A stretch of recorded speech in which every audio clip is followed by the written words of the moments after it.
Remember when Sega was the name in gaming? They gave us Sonic, the Genesis, and for a while it seemed like no one could beat them.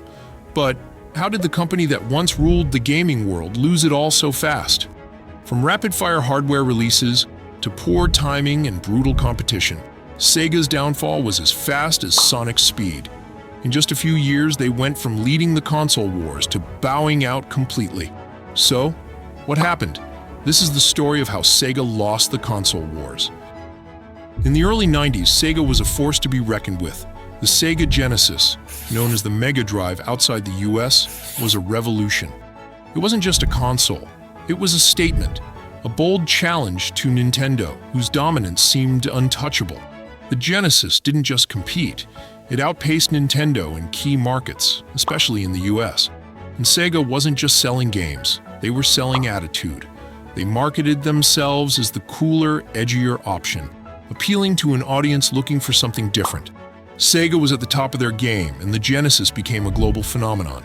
They gave us Sonic, they gave us Streets of Rage, and suddenly, it seemed like Nintendo had something to worry about. But for all their success, Sega didn't realize they were about to make a series of fatal mistakes. Moves that would take them from kings of the console world to a cautionary tale of how quickly it can all come crashing down. And it all started with their next big decision. Fresh off the success of the Genesis, Sega wanted to keep the momentum going. But instead of building on what worked, they decided to flood the market with more hardware. A lot more. They introduced the Sega CD, which was supposed to bring cutting-edge video and audio to your games. And then, not long after, the 32X, promising 3D graphics. But here's the problem. Each of these add-ons was expensive, and there weren't enough games to justify owning them. Consumers didn't know where to spend their money. Should they upgrade their Genesis with these add-ons or wait for the next console? Sega was overcomplicating the market, and the fans were starting to get frustrated. The add-ons were meant to extend the life of the Genesis, but instead they spread Sega too thin.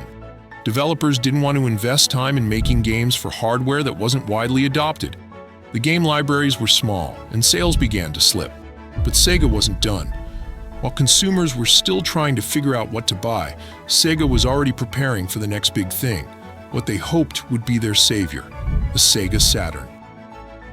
In 1995, Sega was ready to launch their next big thing, the Sega Saturn. But instead of learning from their past, they made one of their biggest mistakes yet. In a surprise move, Sega decided to release the Saturn early, months before planned. The idea? To get a head start on Sony's upcoming PlayStation. But this bold strategy backfired hard. The early launch left retailers unprepared, and worse, there were almost no games ready for the system.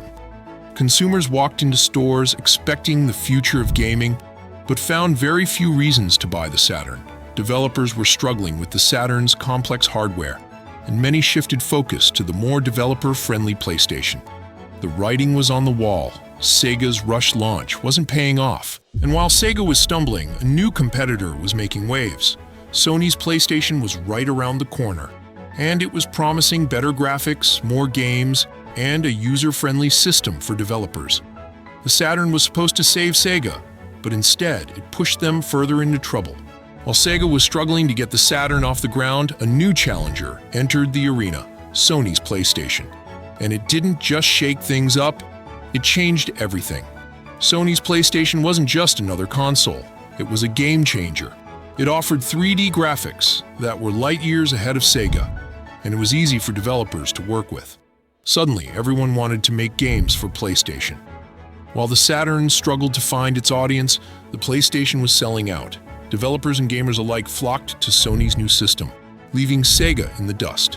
In 1999, Sega made one last push to reclaim their throne. The Dreamcast was their most innovative console yet, offering online play, incredible graphics, and some of the best games of its generation. Fans were excited, and early sales were strong. It seemed like Sega might finally be back on track. The Dreamcast was a breath of fresh air, showing that Sega still had fight left in them. But then, just as quickly as it rose, the Dreamcast momentum stalled. The reason? Sony had announced the PlayStation 2 with DVD playback and even better graphics. The Dreamcast couldn't keep up, and Sega's financial troubles grew worse. This would be Sega's last console. In 2001, the inevitable happened. Sega, once a giant in the gaming industry, officially bowed out of the console wars. The Dreamcast, despite its innovations, couldn't compete with the looming release of the PlayStation 2, and Sega's financial situation became impossible to ignore. After years of missteps, Sega made the difficult decision to leave the console market behind and focus solely on making games. It was the end of an era, but Sega's legacy didn't die. They transitioned into a successful software company, continuing to make great games. While the console wars claimed Sega as a casualty, they remain a beloved part of gaming history. Sega may have lost the console wars, but their impact on gaming is undeniable.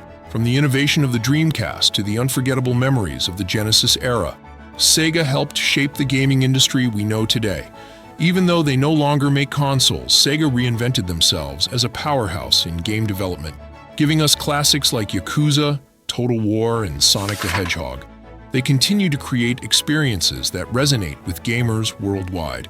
Sega's story is a reminder that even giants can fall, but true legends find new ways to rise. Their legacy is still alive in the hearts of gamers everywhere. Who knows? Maybe one day Sega will surprise us all again. What do you think? Could Sega have made a comeback, or were they destined to lose the console wars? Let us know in the comments, and don't forget to hit that like and subscribe button for more gaming history.